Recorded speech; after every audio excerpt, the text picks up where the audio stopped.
tourist is probably not the first thing that comes to mind when one thinks of the modern metropolis that is Singapore. But the canvas is expanding, with more public space allocated to street art in recent months. And it offers visitors an alternative way of exploring the country through art. It gives you an idea of the place and what the locals or the people who live in the area think about the place. And it tells a different story about the place itself than what you get in a travel brochure. And these sites are getting increasingly popular, particularly among millennials, a term referring to those born between 1981 and 1995. There are about 1 billion millennials in Asia, making up about 1/4 of the region's total population. But already they account for 35% of the total travel expenditure in the region, spending some 280 billion Sing dollars a year on international travel. And that's even before they've reached the peak of their earning years. Observers say this presents significant opportunities for the travel industry, with millennial spending expected to hit some 460 billion Sing dollars by 2020. For industry watchers, the term millennial traveller refers to more than just a demographic group. They see it as an emerging mindset in a region of rising affluence. As Asia's middle class starts to evolve and climb up the wealth and income spectrum, it's only natural that they become more discerning in terms of taste and palate. And I think that certainly extends into travel. With visitors to Singapore becoming more well-travelled, a growing number now prefer to customise their own itineraries. And they're willing to journey off the beaten path in search of what makes a city tick.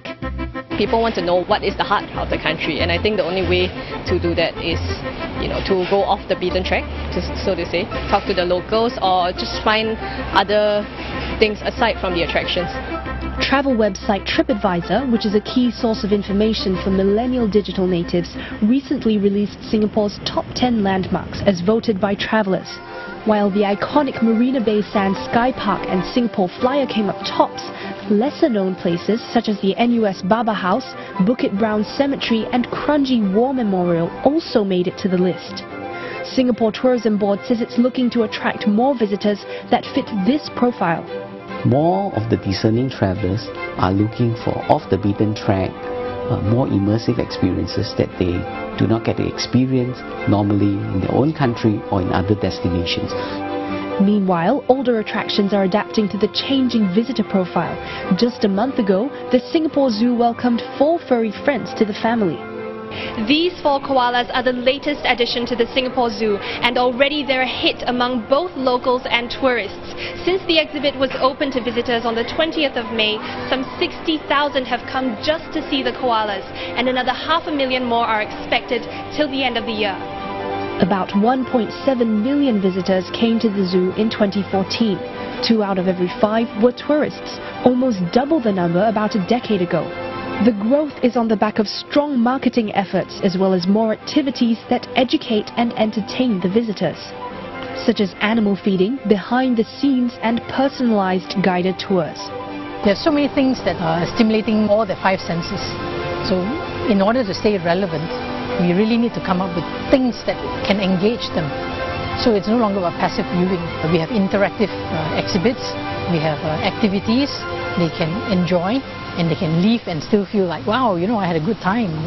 Singapore Tourism Board says increasingly sophisticated travellers tend to stay longer and spend more. On average, visitors to Singapore stayed for 3.7 days in 2014, up from 3.5 days the year before. Meanwhile, tourism receipts in 2014 increased slightly to 23.6 billion Sing dollars. However, in 2014, total visitor arrivals saw a drop of 3% on year amid political uncertainty and aviation accidents in the region. And this decline has spilled over into 2015, with the numbers dropping by 5.4% in the first 4 months of the year. Despite the current headwinds, STB says it expects arrivals to increase by up to 4% annually over the next few years, and spending to grow even faster by up to 6%. To help drive the numbers, STB says it's working with the industry to enhance the local tourism landscape.